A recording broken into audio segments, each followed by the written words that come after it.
Hey, thanks for stopping by. One of my favorite things to eat when I go out to a Mexican restaurant, honestly, is refried beans. I love the beans and rice, but today I'm going to show you just how simple it is to make the refried beans at home. You need just a few ingredients. Guys, this jar is bacon grease. Okay, I save my bacon grease whenever I fry bacon of the mornings, and I use it to fry a lot of things in and to season. For me, my way of making the refried beans, I have to have bacon grease. And I do store it in the refrigerator. Okay, I've got about a tablespoon or so of bacon grease.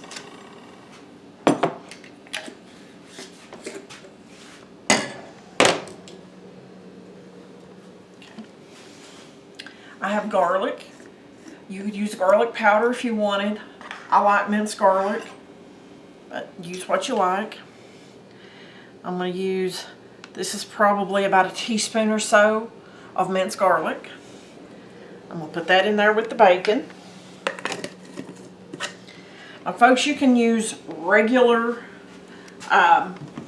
canned beans.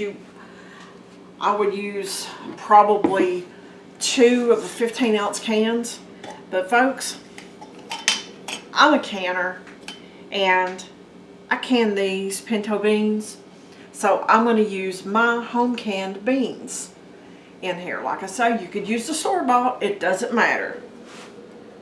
So I'm going to,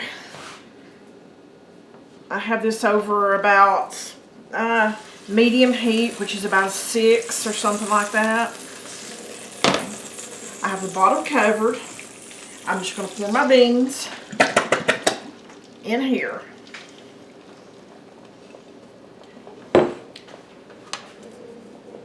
I have my trusty potato masher, guys. I'm just going to sit and I'm going to mash the beans probably about half to 3/4 of the way mashed up. Now folks, you're going to think this is a lot of liquid, but that's okay. We're going to let this simmer, and then the liquid is going to evaporate. Now when I canned these beans, I did put salt in there. I'm going to add just a little bit of pepper. If you don't like pepper, guys, don't add it. I don't know, 1/4 teaspoon, something like that. Real life, guys, bloopers happen. Do they happen in your kitchen? They're all the time in my kitchen. But we're just going to let that simmer for just a few minutes. And then we are going to have some super simple refried beans that we've made at home.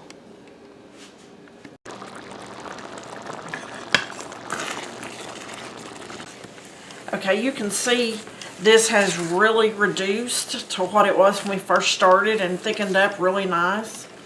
Now you could go even further that if you wanted to with this, but to me I think that's a good consistency. So I'm going to turn the heat off. It was on about medium, 15 minutes or so. So it doesn't take long. You just have to be patient and let it evaporate. Okay. I just have a bowl, a spoon, and let me get something better to get those out with, guys.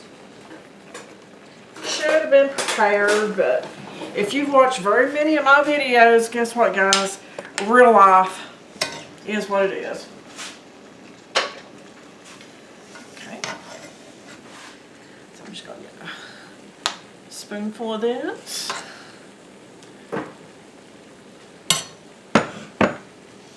Folks, I have this Mexican style grated cheese.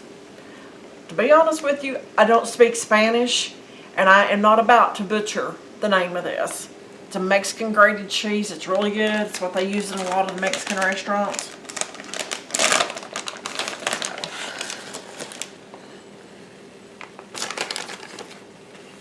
Now this will melt and be that nice, beautiful white cheese that you see on top of the beans in the Mexican restaurant. So it's very simple. Like I say, to make them at home, we're probably a total of 20 minutes into the process. There you go. Thanks for watching. Hope you enjoy it, and I'll see you on that next video.